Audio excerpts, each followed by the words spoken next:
Welcome to this week's Blue Mondays. Blue Mondays is where we take a look at local, state, and national news through a democratic and really a progressive perspective. It's another Blue Mondays, and this week we're going to take a look at the voting machines with the Clerk of Court of Lafayette Parish. We're going to be able to give you a behind-the-scenes look at how these machines run, how they operate, and what you can expect when you go and cast your vote this coming Saturday.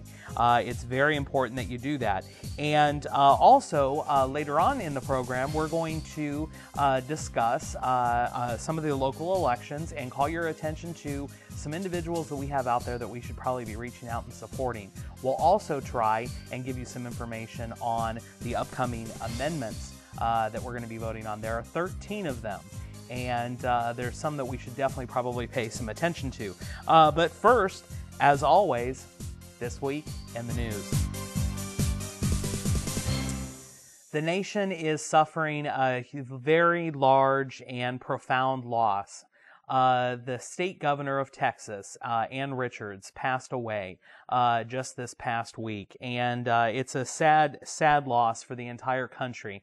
Ann Richards was an amazing politician. She spoke truth to power, and she really stood up for the working man. It was one of her goals. One of her famous quotes was, she said that she didn't want to have it read on her tombstone that she kept a nice house. She said that she would much rather have it read on her tombstone that she opened up government to everyone. An amazing, amazing woman, and she will be sadly missed. So, a nation, we say goodbye to you, Ann Richards. You will be greatly missed. The Evangeline Oil and Gas Festival just happened. It was held this past Saturday and Sunday, September 16th and 17th in Evangeline, Louisiana. Democratic candidate Mike Stagg was definitely in attendance. However, big surprise, Congressman Bustani nowhere to be found. However, guess what? No votes were scheduled at all in Congress. It was a Saturday and Sunday, for gosh sakes. So why didn't he attend? Well, interestingly enough, he was out doing a huge fundraiser. With people in his district, you ask? No. He wasn't with people in his district. He was actually out doing a fundraiser for the Society of Thoracic Surgeons, their second annual legislative advocacy workshop. Wait, second annual? How long has Congressman Bustani been in the Congress? Oh yeah, 2 years. Interesting coincidence there. Unbelievable. You know, you'd think that the congressman would be spending a little bit of time with the people in his district who need it the most. Need I remind the congressman that we still have tens of thousands of people in his district that are homeless. These people have nothing. They lost everything, Congressman. You might want to spend some time hearing what's going on for them and maybe fighting and advocating for these individuals in Washington. They desperately need your help, and turning your back on them is unbelievable. More congressmen are going to jail. It just seems like there's going to be we're going to have to build more jails, it looks like. Bob Ney from Ohio is the latest Republican to be sent behind bars. That's right. He accepted a plea agreement, which I really kind of wish that they would have tried the sucker. In a large and growing list of Republicans embroiled in alleged corruptions, Ney joins Cunningham from California to cop pleas and be sent behind bars. However, as of our taping today, Ney still holds his seat in Congress. He is refusing to resign, even though he's basically admitted to being corrupt. Unbelievable. Tom DeLay is still being investigated in Texas for alleged money laundering, and the list goes on. What ties these folks to our congressman, you might ask? Well, interestingly, Congressman Bustani has accepted money from each one of these individuals. Each one of these individuals getting their money from corrupt practices. Congressman, you might want to take a look at your checkbook and consider returning some of this money, or maybe we'll be seeing you in the headlines next. Unbelievable. Bustani claims, though, that this money has never influenced any of his votes, and every single one of his votes has been for the people of his district. Really, Congressman, then how come you've voted 98% of the time with these individuals who have given you the money, even when it has gone against the people of your district? Seems to me that I seem to remember my grandmother telling me that when you have two people and they agree all the time, then one of them's not needed. With this Congress, you have to wonder why this rubber stamping is continuing. It's unbelievable to me. Draw your own conclusions, Acadiana. If you want to send him back and say, Congressman, you're doing a good job, we should give you another 2 years to keep doing it. I think we really ought to think about that. However, that vote is coming up. Stay tuned. Keith Olberman, you know, this guy is quickly becoming my idol.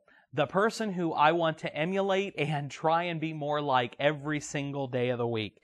Keith Olberman, again, takes it to the airwaves in an editorial. Here is part of his latest talk that he gave on his television show. Take a look. And more than one. But Mr. Bush, the others, for warnings unheeded 5 years ago, for war unjustified 4 years ago, for battle unprepared 3 years ago, they are not weighted with the urgency and the necessity of this one.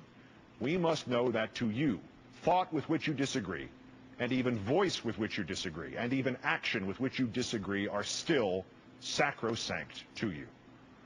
The philosopher Voltaire once insisted to another author, I detest what you write, but I would give my life to make it possible for you to continue to write. Since the nation's birth, Mr. Bush, we have misquoted and even embellished that statement, but we have served ourselves well by subscribing to its essence. Oddly, there are other words of Voltaire's that are more pertinent still just now. Think for yourselves, he wrote, and let others enjoy the privilege to do so too. Apologize, sir, for even hinting at an America where a few have that privilege to think, and the rest of us wind up getting yelled at by the president. Anything else, Mr. Bush, is truly unacceptable. I'm Keith Olberman. Keep up the good work, Keith. We greatly appreciate the hard work that you're doing, and we're sure that you're taking a lot of criticism in the corporate media that you must serve. But keep it up. There's a lot of people paying attention, and we greatly thank you for standing up. What is torture? Well, you know, I guess we're debating, as the Republicans like to make so much steam out of President Clinton trying to define what the word is. It's interesting now that we find ourselves trying to debate what is torture. Well, you know, a little waterboarding never hurt anyone. It seems to be that they're saying. It's unbelievable to me that we're still having this type of debate. In fact, it was reported as of today that we're recording this show that the Republicans are threatening now to filibuster the legislation that has bipartisan support. There are a number of noted senators that have come out on the side of the Democrats to fight the president on what he would like to try and get passed. Basically, the president is asking for the permission for CIA agents to be able to torture. And not only that, for if they do torture, then they can't be sued for torturing. It's unbelievable to me that we would go this far and that we're having these types of debates. You know, and really, the crux of this whole thing is you have to take the step back and ask yourselves the question, has any information that has been gathered through utilization of torture ever yielded any positive results? The reason why we don't torture is because the information gathered during that time proves to be unreliable. There's a reason why we don't do it. And you know what? It's also not really humane. I think that we should probably use some of the same standards that we employ day in and day out with how we treat our own animals and our homes. If we don't do that to them, then why would we do it to a fellow human being? You know, for an administration that claims to be so Christ-like and so Christian, it's unbelievable to me that they would employ such tactics. It's disgusting, and it needs to stop. In America, you really need to think about this. They're doing this in your name. They're doing it in your name. We've got to do something about it. The president seems to not be listening to anybody, though. He's pressing forward, and while many of the different people in his administration have been coming out and saying that there's some wiggle room here and there are some compromises that can be made, I feel very safe and secure knowing that John McCain is looking at this. After all, this is a man who had to endure torture himself. Governor Blanco was in Lafayette today, the day that we're recording this show. She was here for the Women Who Mean Business luncheon that is sponsored every single year by The Independent Weekly. The Independent did an incredible job at this event, and we were really glad to see the governor give the keynote address at this event. As a matter of fact, here are some of the clips from her speech at the Women Who Mean Business lunch.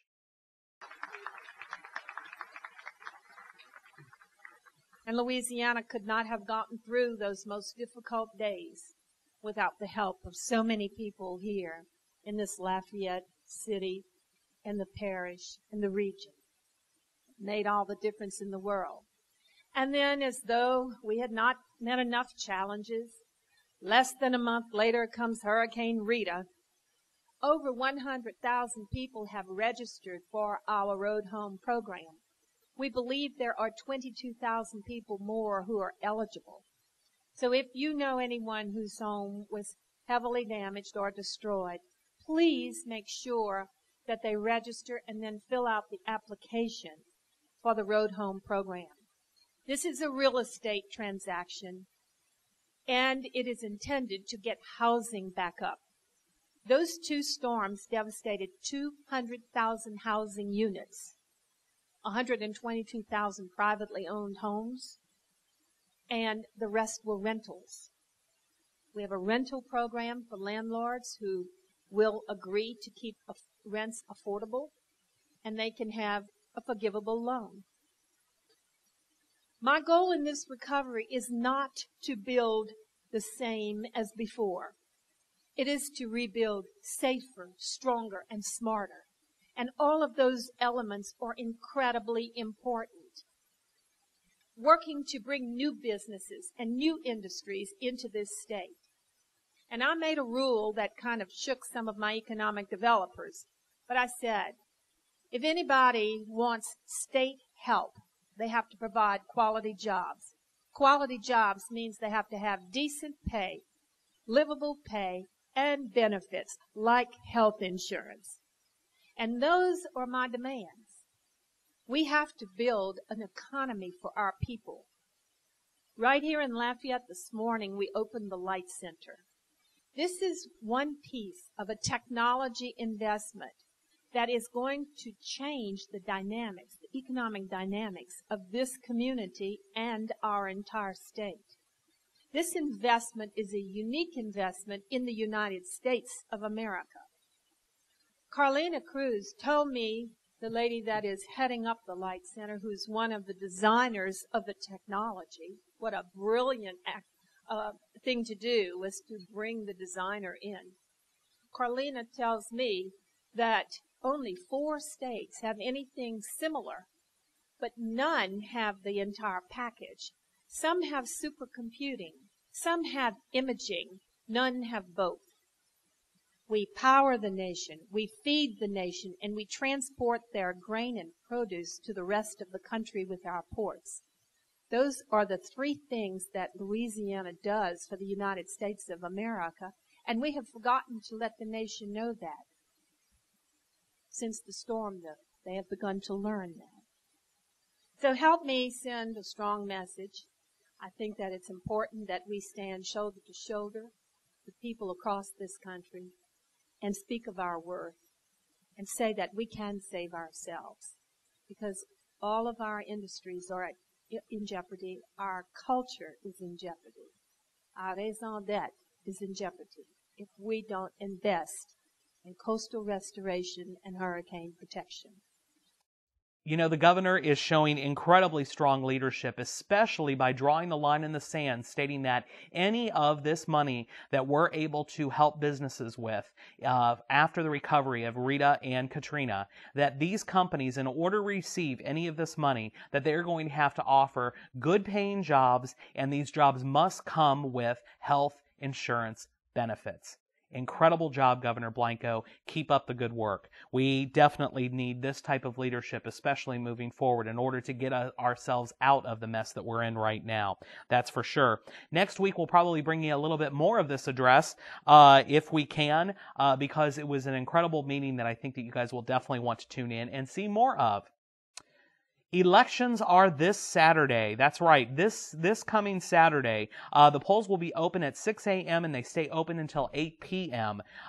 Here are a couple tips for you, okay? First off, you're going to want to bring a photo ID with you to speed the process. However, they cannot refuse to allow you to vote if you don't have a photo ID. Instead, you're going to have to use a provisional ballot or to sign an affidavit stating that this is who you are and these are the votes that you'd like to cast. Don't let them turn you away. Instead, tell them that you still want to vote. They have to provide this means to you. However, to speed the process, to make things easier, if you do have a photo ID, definitely bring it with you. We have more on an upcoming segment. As a matter of fact, the next segment that we're going to be bringing you is going to be an in-depth look at the new voting machines. We've had a lot of questions from individuals out there in the community about these new machines, how they work, are they safe, and can we trust what these machines are going to tell us at the end of the election day on who has been elected? We're going to try and answer all of those questions for you in our upcoming segment where we get to sit down with Louis Perrette, the Clerk of Courts for Lafayette Parish. Richard Warren actually had the chance to interview the Clerk of Courts, and it's an incredible segment that you won't want to miss. However, there are other things that we're going to be voting on this coming Saturday. That's right. The biggest election that we have right now, there are two statewide races, one of which we definitely want to remind you of. State Senator Francis Heitmeyer, who has appeared on our show here on Blue Monday at least 2 different times throughout the past month.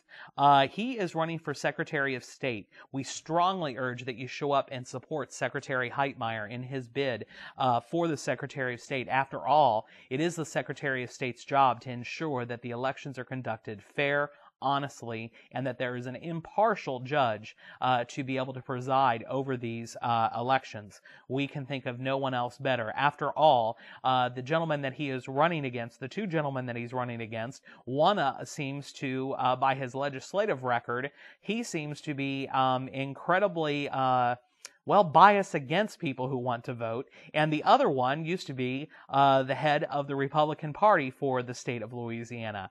I think that doesn't really speak well on their resume for applying for this job. After all, if you watch their commercials, it's unbelievable to me that they're telling you in their commercials that they've cut taxes. Secretary of State has nothing to do with taxes. Why would they be advertising that to you unless they're trying to pull the wool over your eyes a little bit?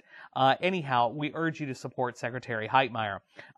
Parish-wide, though, we have some school board races. A lot of them are incredibly interesting. We're going to have some information as we cut off to break here for you on these races. We also have races in the smaller cities inside the parish and outside of the parish, actually, as well. Mayor and city council and alderman positions are open in the cities of Broussard, Carencro, Youngsville, Scott, and Dusson. It is important that you take a look online. You can actually check our website where we have the ballots, sample ballots for you for all of these individual races for whichever of these smaller cities that you live in. If you live outside of the city of Lafayette, you'll be able to get that information. If you are joining us now in Iberia Parish or Vermilion Parish or one of the other parishes that we are broadcasting in, we strongly recommend that you go to sos.louisiana.gov. There you'll be able to get your own sample ballot. You'll be able to click on the parish that you live in and then click through onto the precinct number that you vote at, and you'll be able to see the exact ballot that you'll be casting on Saturday. It's always better to go prepared. As a matter of fact, I recommend to you to go ahead and print out a copy from online and circle who you're going to be voting for and bring it with you on Election Day. It'll help you move through the lines because since we're going to be using these new machines for the first time in a statewide election, the lines might be a little bit long. So you might want to prepare for a little bit of extra time, but it'll be worth it. It will definitely be worth it. And that is your Blue Monday news for September 25th, 2006.